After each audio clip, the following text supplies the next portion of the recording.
Hello, everybody, and welcome back to Radio 2. I am Noni Kumalo, and we are going to jump into lesson 47 in a bit. However, because we had to go through your brief for your third assessment, and because this lecture was so lengthy, we couldn't get through everything. So I'm going to take over from where we stopped in class, and then once we're done with this lesson 46, we're going to jump into lesson 47. Alrighty, writing and reporting for news. In the news story, the listener should, in the first sentence, already be informed of the main point of the story. Other information can be heard later in the story.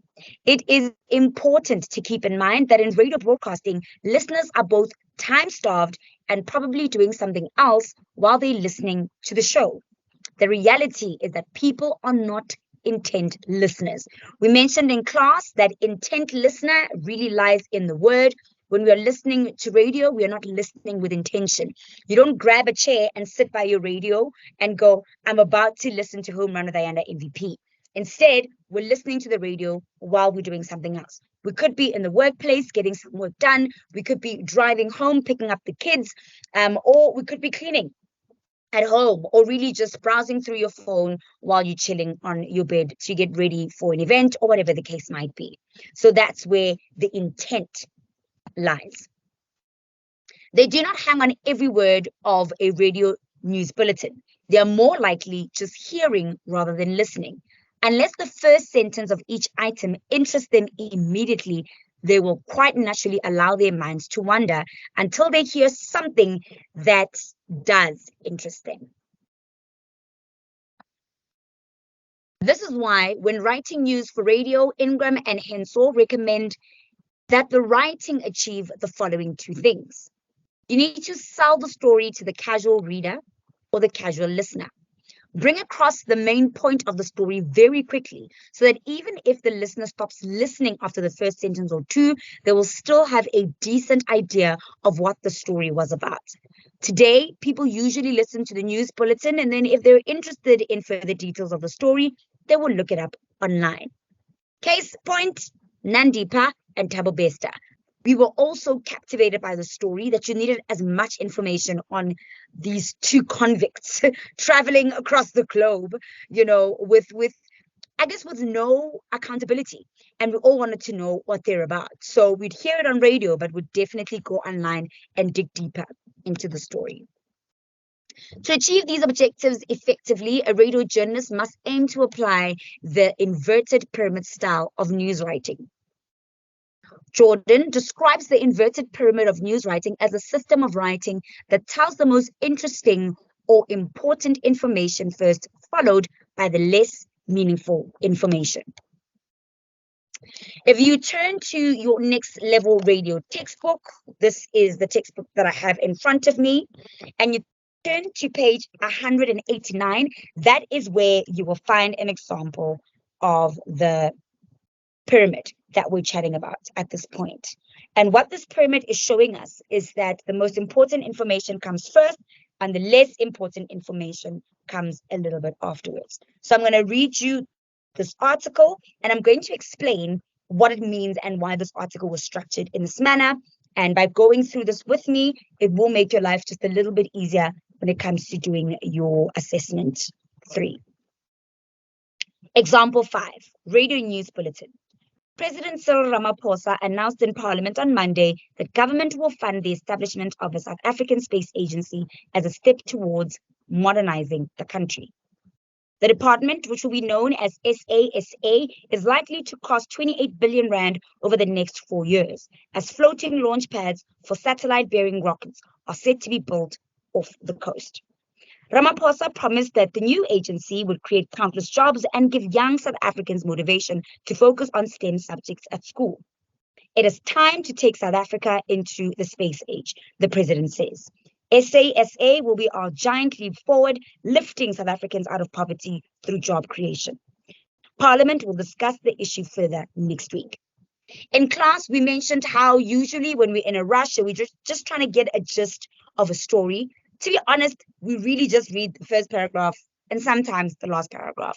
Everything should lie in the first paragraph. Just by reading the paragraph, I, as a reader or as a listener hearing the first paragraph, should be able to tell what the story is about. So, very, very important that when you structure your bulletins, you get your point across from the onset. The first two sentences, I must be fully aware of what it is, the journey that you're taking me through. Okay, let's continue with our slides. Implementing the inverted pyramid. The introduction of the story or the lead is the most important part of the bulletin. The perfect intro or lead, according to Ingram and Hensel, is of the most newsworthy aspect of the story, short and relevant to the main story, grammatically simple, able to create enough interest for the reader to read the rest of the story, and suitable in style to the story. For example, if the story talks of a murder, then the style should be serious, respectful, and measured. Implementing the inverted pyramid. Depending on the nature of the story and its driving elements, a lead can focus on one or several of the following 6 question words: who, what, where, when, and how. Once the intro lead has been written, the journalist must ask themselves the following questions. Is the most newsworthy point included in the story? Is it more than 20 words? If so, try to cut it down. Avoid repetition and using unnecessary words. Have you used the active voice? Have you put the facts first in the story? Is it up to date? Are the verbs in the correct tense? In other words, is the action taking place right now? Has it already taken place? Or is it still going to happen? Jordan gives us the following add steps to help write the remainder of the bulletin. Step 1, adjust the language to ensure that it is clear, simple, and concise. Step 2, review to ensure that you have included the 5 W's and H. Step 3, never repeat the information given in the intro or lead. Step 4, if the lead does not grab the listener's attention, then the story will fall flat. Most of the time spent on the story is spent on getting the lead right, ensuring that it is impactful and punchy. Step 5, radio news stories are typically 100 to 300 words long, depending on how many other stories there might be in the bulletin. Read the story out loud so that you have an estimation of how long it will take the newsreader to read the story on air. 100 words are equal to approximately 30 seconds of airtime. Step 6, write the conclusion. There should be a sentence or two that sums up the key points of the story. Step 7, check the whole story over to ensure that it follows the relevant radio station's editorial guidelines and style guide. Step 8, fact check the script again and review the grammar.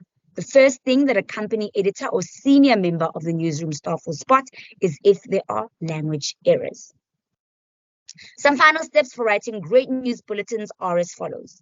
Repetition is the most common error made with regards to leads in radio news. Do not repeat yourself. Avoid commas. This makes sentences very long and hard to follow when they are heard. Break sentences up into shorter parts instead. All copy should be typed and double-checked, or double-spaced rather, to make it easy for a newsreader to deliver live on air. Date the first page of the script. Include page numbers. Write out abbreviations. Underline text for emphasis and use dashes for long pauses. Avoid technical terms or jargon that will go over the heads of the public. Check your facts. Journalistic credibility is at stake, so do not be careless. Limit the number of figures that you include. Use the active voice. Write in the present tense to create a sense of immediacy. Be objective in your writing. Never plagiarize. Do not copy words from a press release verbatim. Paint a picture that someone can imagine in their mind. With practice, the bulletins you have written must invite the audience to imagine the scene, rather than them having to piece the story together themselves. Key lecture points. The list on the top of page 184 is the focal point of this lesson. You should be able to write a concise news story that informs the listener and keeps their attention. The different parts of a news story combine to tell a story. Listeners must be able to see the story. News writers have different styles for different media. News does not come naturally. All 5 of your senses must be alive in order to find news. Everyone is a resource and knows of many other resources for stories. Work as an individual, but develop as a team. Over 50% of your time awake is spent listening. Develop that skill. That wraps up lesson 46 that we couldn't finish in class. We're now going to jump into lesson 47. Okie dokes, compiling news, sports, traffic, and weather beyond powerful radio is where you can find some of the content, as well as your next level radio textbook. In case of emergency, Gela Media International's emergency preparedness points. Does your staff know how to maintain credibility in order to collect, gather, and verify that information is correct before it goes to air? How to get in touch with local authorities on the scene who can give you credible information? What is the right time and place for listener calls? What role should Twitter, or now X, and other social media platforms play in disaster or major event coverage? Managers should be clear about what they can and cannot ask of non-broadcast staff. Someone needs to be the one who will make decisions about whether wall-to-wall coverage is needed or if periodic updates make more sense. Have a chain of command. Assemble a book of contacts and email addresses, including the following: Emergency Number Operations Center, Police Department, Fire and Rescue Media Relations or Public Affairs Office direct and cell phone numbers. Home or cell numbers of public information officers for after-hour calls. Staff checklist, local hospital and emergency room numbers and media PR numbers. Local weather service numbers. Jerry Bell's emergency red binder. 1. Emergency numbers and contacts in a place where everyone can find it. 2. A map of where staffers live and numbers where they can be reached 24/7. 3. Guidelines for crisis coverage interviews. 4. Basic information about what to do for earthquakes, tornadoes, or terrorist events. 5. Instructions about when to dump commercials. 6. You need street maps of your area. Invest in a good quality street map. 7. Create a mission statement for what you want your station to do during a disaster. During the crisis, get a press pass now, develop a clock, prepare a script. Any non-professional broadcasters who may be pressed into duty does the following: identify the name and title of the person either calling in or who's being called. Where are they located? What is the situation they want to report?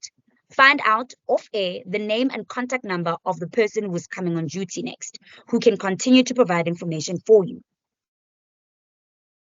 When might an update on the situation become available? Let's read successful coverage case study on page 247 of Beyond Powerful Radio. Let's read successful coverage case study, but you'll find it on page 250 of your Beyond Powerful Radio textbook. Scott Hennon's tips. Covering an emergency without a news staff. Cultivate relationships with professors of communications or journalists at local colleges or universities. Recruit the best students to potentially become reporters for your station. Have a budget for emergency supplies and equipment or a trade account at a place where you can get them. Contact your best clients during the time of crisis and see what they can do to help. Don't forget to ask what you can do to help them. Use all media, video, web, radio, phones. You can set up a flood channel, an earthquake channel, or any other emergency channel within hours. Get out your PDA or your contact files and remind yourself of whom you know. Friends and business associates will also want to help, and some of them may be experts. During the heat of the crisis, drop regular programming, go to full coverage of what is happening. Citizen journalism. Citizen journalism consists of the development and delivery of content or stories via audiences and regular people, rather than via trained and experienced journalists who are paid to deliver such stories. In other words, this method of reporting involves citizens who are participating in the reporting and presenting of news and entertainment. Eyewitness reports. The types of content that are shared by citizens as eyewitnesses can range from live and original reports and from big events or natural disaster sites. So commentary and interviews of a more entertaining nature from the outside the direct remit of the radio station. There are events that simply would not have been communicated in a much relevant detail to the world had it not been for citizens on the ground, taking and sending photographs and sending text and voice messages to their local radio stations and newsrooms.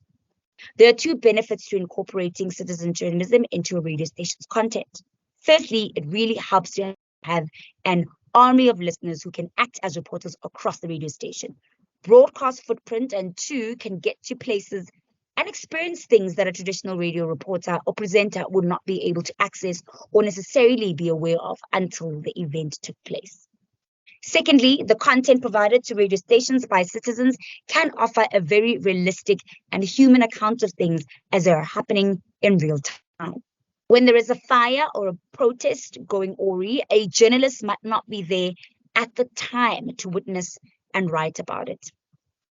Citizen journalism, on the other hand, enables live, immediate eyewitness accounts of events and daily happenings.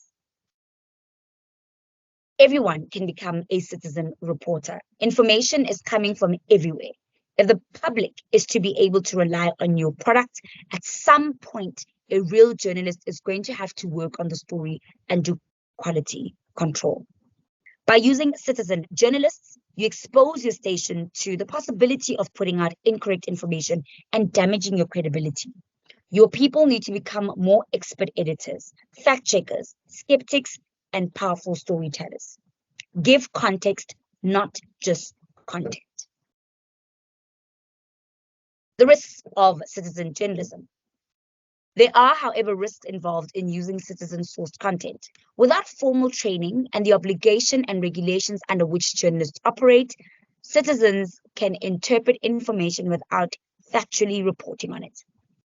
They are therefore not necessarily adept at eliminating bias or removing their own opinion of the events that they have witnessed. This can lead to false information or conflicting views on the same incident. Such inaccurate details can be very damaging in several ways. They can lead to lawsuits, demands for non-air apologies and complaints, which may be escalated to tribunals and the dismissal of editorial or management staff. In short, a radio station and its news and editorial teams need to weigh up the value of citizen journalism alongside their own policies and obligations to their listeners. With the evolution of the internet, ordinary people are increasingly publishing their own content and sharing it with media outlets like radio stations. These people are active participants in the media space rather than just consumers of information and entertainment. Hopefully, this provides a plethora of viewpoints specifically for people interested in particular subjects or events to understand different points of view and approaches to these topics. This is where citizen journalism extends the life and conversation of on-air content off-air by providing postmortems and in-depth analysis of things once they have taken place, which adds to the richness of those stories. Let's take a look at the case study about situations in which citizen journalism played a role in keeping listeners informed of events, where radio journalists were not in attendance to report on the situation.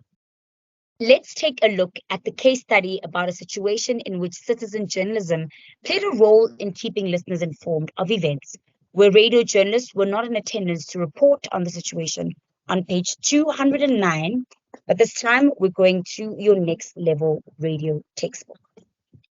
Case study, Radio 702 uses citizen journalism to launch a book.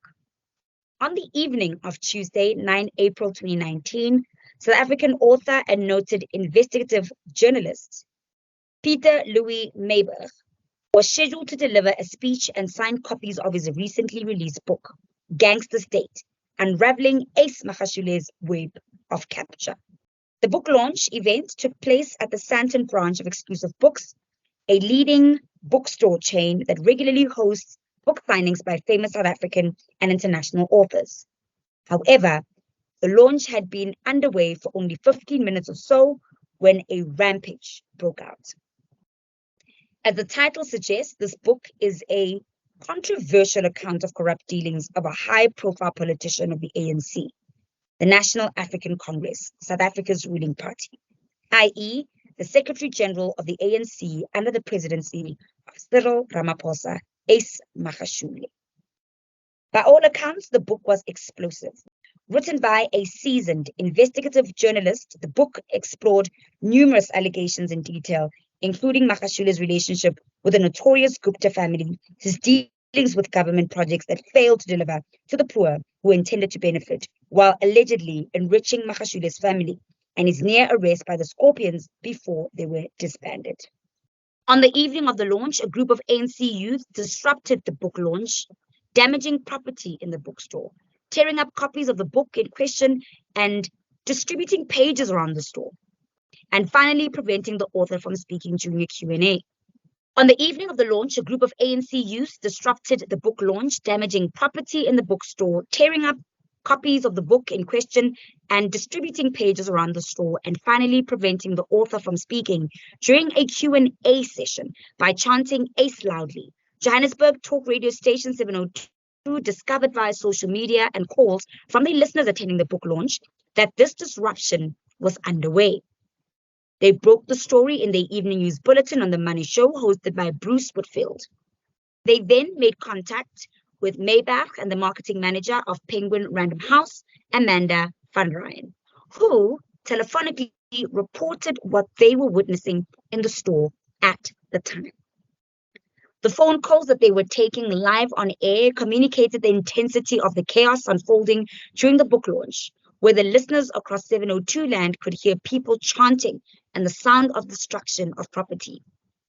This enabled the radio station to break the news first in a bulletin delivered by the on-air news presenter for the show, Tara Penny, and to then follow up with a phone call in which Whitfield spoke firsthand to witness of the disruption, one of whom was the author of the book.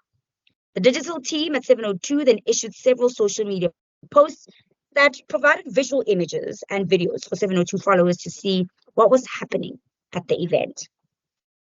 Due to the violence that broke out at the Johannesburg book launch, Exclusive Books cancelled the planned Cape Town launch that was due to take place in the same week at their V&A Waterfront bookstore.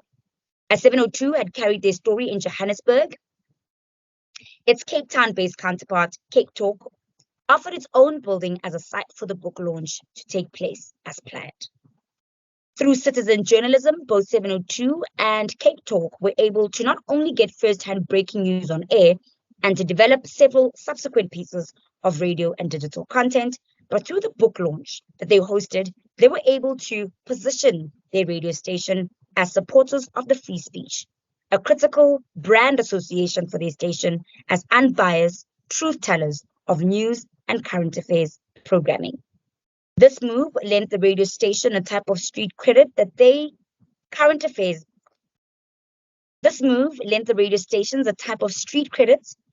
seldom have the opportunity to cultivate directly through their own marketing efforts. It is also acknowledged the key role that citizen journalists play in 702 land by calling into the station to share their news. And so this cemented their place in a community that upholds the tenets of a free and fair media. So from the story, we're able to see how people on the ground can bring a story to life. Now, this lesson is divided into two parts. In case of emergency, the reality of consolidation of broadcast stations have left emergency preparedness in critical condition, a situation made worse when a crisis occurs in the middle of the night or on weekends. The bare bones staff is not at the station. It is more important than ever to tap into any and all available resources, even if they're unconventional, to cover the situation until things return to normal. The best managers and staff of stations have a plan in place in case of emergency. Like the old age, an ounce of prevention is worth a pound of cure. Since many stations and media outlets have reduced or non-existent news staff, they have increasingly relied upon input from the citizenry as reporters and sources of sound and images for the input of raw information. The eyewitness report is not new, but the advances in technology have made the potential for citizen journalists universal. The trained professionals are still ultimately responsible for checking the accuracy and credibility of the information that is actually used as news and information. Do the following activity. Using the internet, select a story about a recent major local event. On a Word document, describe a scenario that placed you at the scene of this event and able to communicate with media outlets as a citizen journalist. However, the only service available to you is Twitter, but now X. You now are limited to communication in 140 characters or less. You may also cut the words down to their phonetic sound rather than actual spelling, such as later instead of saying later. Note, to check the exact characters, simply select the entire text of the tweet. Then from the top menu, click on Tools and then select Word Count from the drop-down menu. The characters will give you the exact count, which must be 140 or less.